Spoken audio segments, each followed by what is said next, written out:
ஹல்லேலூயா. கர்த்தருடைய பரிசுத்த நாமத்துக்கு மகிமை உண்டாவதாக. இந்த நாளிலும் இயேசப்பா நமக்கு கொடுக்கிறதான வார்த்தை சங்கீதங்களின் புஸ்தகம் 5வது அதிகாரம் 3வது வசனம்.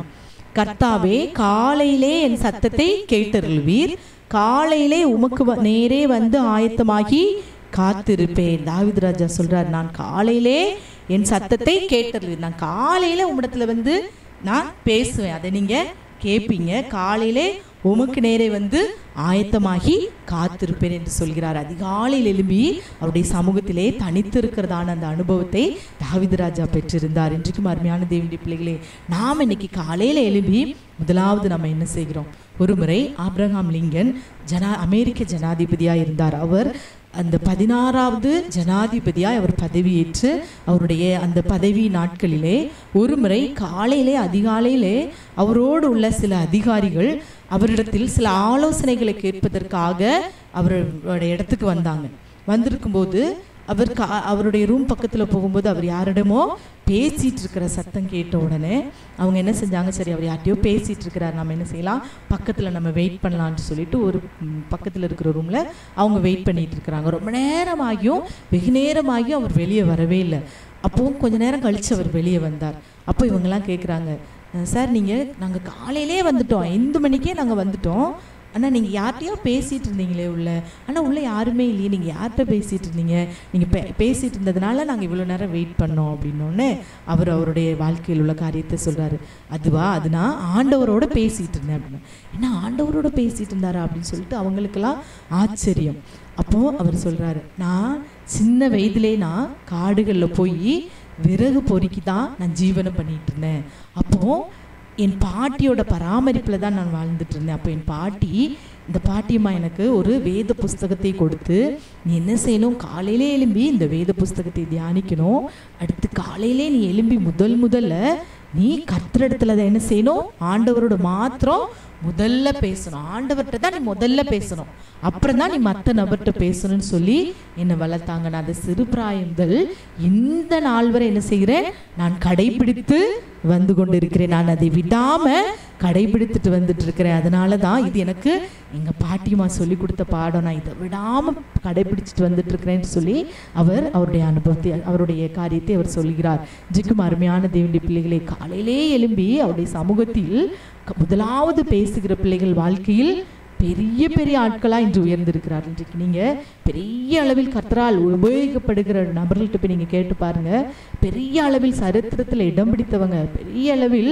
ஐஸ்வர்யவான்களாக இருக்கிறவங்க எல்லாத்தையும் போய் நீங்கள் கேட்டு பாருங்கள், உங்கள் காலையில் எழும்பி கர்த்தருடைய சமூகத்தில் அதிகாலையில் ஜெபிக்கிற நபர்களாக இருப்பார்கள். காலையிலே எழும்பி என்ன செய்வாராம், அவர் ஜெபித்தார் கர்த்தரிடத்தில், அதனால் அவர் அமெரிக்காவுக்கே ஒரு ஜனாதிபதியாய் உயர்த்தப்பட்டார். இன்றைக்கும் அருமையான தேவனுடைய பிள்ளைகளை, நாமும் கூட காலையிலே என்ன செய்யணும், அவருக்கு நேராய் வந்து ஆயத்தமாகி காத்திருக்கணும். நாம் அதிகாலையில் என்ன பண்ணுறோம்? இன்றைக்கு ஆபிரகாம் லிங்கன் போல நாம் காலையிலே கர்த்தரிடத்தில் பேசுகிறோமா, இல்லை நாம் என்ன செஞ்சிட்ருக்கோம்? ஒருவேளை கேட்கிற நீங்கள் காலையில் நீங்கள் முதலாவது என்ன காரியத்தை செய்வீங்க? இன்றைக்கு அநேகருக்கு ஃபோன், காலையில் எழும்பினோடனே வாட்ஸ்அப்பு, அதில் போயிட்டு யாராவது ஏதாவது மெசேஜ் பண்ணியிருக்காங்களா, ஃபோன் எடுத்து யூடியூப்பு, ஃபேஸ்புக், இந்த மாதிரி ட்விட்டர், இந்த மாதிரி சோசியல் மீடியாவில் போய் யாராவது ஏதாவது பண்ணியிருக்காங்களா, இவங்க ஏதாவது ரிப்ளை பண்ணுறது, இந்த மாதிரியான காரியத்தை இன்றைக்கு கரெக்டாக செய்கிறாங்க. அது யாருமே சொல்லி கொடுக்காத ஒரு பழக்கம், ஆனால் அது எல்லாருமே கரெக்டாக செய்கிறாங்க. இன்றைக்கெலாம் நிறைய பேர் ஸ்டேட்டஸ் பார்த்துட்டே இருக்காங்க. எதுக்கு பார்க்க ஆரம்பித்தோம், எதுக்கு பார்த்துட்ருக்குறோன்னு தெரியாமலே இன்றைக்கு அநேகர் பார்த்து கொண்டு இருக்கிறார்கள். இன்றைக்கு அருமையானது, தவறுன்னு நான் சொல்லலை, நல்ல காரியங்களை நீங்கள் பரப்போது தவறில்லை, ஆனால் முதல் தரம் நாம யாருக்கு கொடுக்குறோம் அதுதான் முக்கியம். செப்பனியா 3:7 நீங்கள் வாசிப்பீர்கள் என்றால், நான் அவர்கள் எப்படி தண்டித்தாலும் அவர்கள் அதிகாலையில் எழுந்து தங்கள் கிரியைகளை எல்லாம் கேடாக்கினார்கள் என்று பார்க்கிறேன். எப்படி தண்டித்தாலும் அவங்க என்ன செய்வாங்களாம், அதிகாலையில் எழுந்து கர்த்தரை தேட மாட்டாங்க, அதிகாலையில் எழுந்து தங்கள் கிரியைகளை கேடாக்கினார்கள். காலையில எழும்பி கிரியைகளை, கேடான கிரியைகளை செய்ய உட்கார்ந்துருவாங்க. நல்ல கிரியைகளை அல்ல, கேடான கிரியைகளை செய்யும்படி உட்காருவது.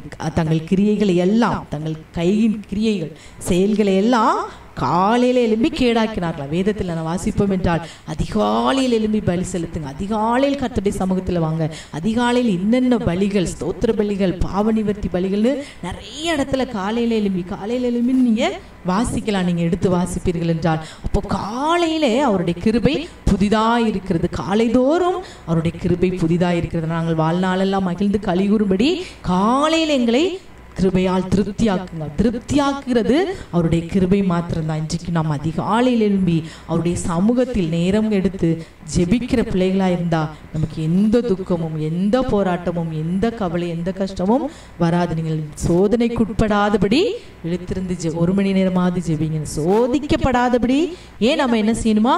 1 மணி நேரம் ஜெபிக்கணுமா? சோதனை வராமல் இருக்கிறதுக்கே இன்னைக்கு ஜெபிக்கணும். இன்னைக்கு அநேகர் பாடு, உபத்திரவம், முடியலை, நான் ஜெபித்து பார்க்க ஆனால் முடியலைன்னு சொல்லிட்டே இருக்கோம். ஜெபித்தா ஏன் பாடு வரப்போகுது? ஜெபித்தா ஏன் சோதனை வரப்போகுது? நீங்கள் சோதனைக்கு உட்படாதபடி விழித்திருந்து ஜெபம் பண்ணுங்கள். அப்போ சோதனை வருவதற்கு காரணம் நாம் ஜெபிக்காததுனால தான். ஜெபிக்காததுனால பிசாசு சோதனை என்னும் ஆயுதத்தை நம்ம முன்ன என்ன செய்யறான்? போட்டுட்டு போயிட்டே இருக்கிறான். நாம் ஜெபித்தோம் என்றால் அதை நாம் என்ன செய்வோம்? அவருடைய கிருபையினால் ஜெயம் எடுப்போம். ஆகவே இந்த வேளையிலும் நாம் கர்த்தாவே இந்த நாளில் இப்படி ஒரு காரியத்தை எனக்கு நீங்கள் தாங்க. நான் காலையில் எழுப்பி உமக்கு நேரம் வந்து ஆயத்தமாகி காத்திருக்க புதிய கிருபையும் புதிய பலனையும் இந்த நாளில் தாங்க என்று சொல்லி ஒரு தீர்மானம் எடுத்தவர்களாய் கர்த்தரத்தில் ஒப்பு கொடுத்த பிள்ளைகளாய் நீங்கள் இன்னைக்கு ஒரு வேளை நிறைய காரியங்கள் உங்கள் வாழ்க்கையில் ஆசீர்வாதம் தடைபட்டு இருக்கலாம். நீங்கள் மட்டும் காலையிலே எழும்பி தனியாக கர்த்தரோடு உருவாடி பாருங்கள். எல்லாவற்றிலும் ஒரு ஜெயத்தையும் ஒரு ஆசீர்வாதத்தையும் ஒரு மேன்மையும் கர்த்தர் கட்டாயம் தருவார். ஆமேன். ஆகவே இப்போதும் ஜெபிக்கலாமா? ஹல்லேலூயா. ஆமேன். நாங்கள் நன்றியோடு ஸ்தோத்திரிக்கிறோம் அப்பா. இந்த நாளிலும் நாங்கள் கேட்ட வார்த்தைக்காக உமக்கு ஸ்தோத்திரம். நாங்கள் காலையிலே எழும்பி உமக்கு நேரே வந்து ஆயத்தமாய் காத்திருக்க அப்பா, காலையிலே என் சத்தத்தை கேட்டு அருளுவேன் என்று சொன்னது போல என் சத்தம் காலையிலே முதலாய் உம்முடைய சமூகத்தில் தொனிக்க இந்த நாளில் ஒப்பு கொடுக்கிற ஒவ்வொரு பிள்ளைகளுக்கும் அப்படிப்பட்ட கிருபையும் அபிஷேகத்தையும் இந்த நாளில் கொடுத்து நீர் ஆசீர்வதிங்கப்பா. ஜெபிக்கிற ஒவ்வொரு பிள்ளைகளுக்கும் அதிகாலையிலிருந்து ஜெபிக்கக்கூடிய அந்த தாகத்தையும் கிருபையும் வாஞ்சியும் நீர் கட்டளையிடுங்க தகப்பனே. இயேசுவே உம்மை ஸ்தோத்திரிக்கிறோம். முற்றிலுமாய் எங்களுடைய கரத்தில் ஒப்பு கொடுக்கிறோம். கேட்கிற ஒவ்வொரு பிள்ளைகளுக்கும் அந்த அனுபவத்தை கொடுத்து எல்லாவற்றிலும் ஒரு ஆசீர்வாதத்தையும் ஜெயத்தையும் இந்த நாளில் கட்டளையிடுங்க. சகல துதிகன மகிமை உமக்கே செலுத்துகிறோம். இயேசுவின் நாமத்தில் ஜெபிக்கிறோம் எங்கள் நல்ல பிதாவே. ஆமீன். ஆமீன்.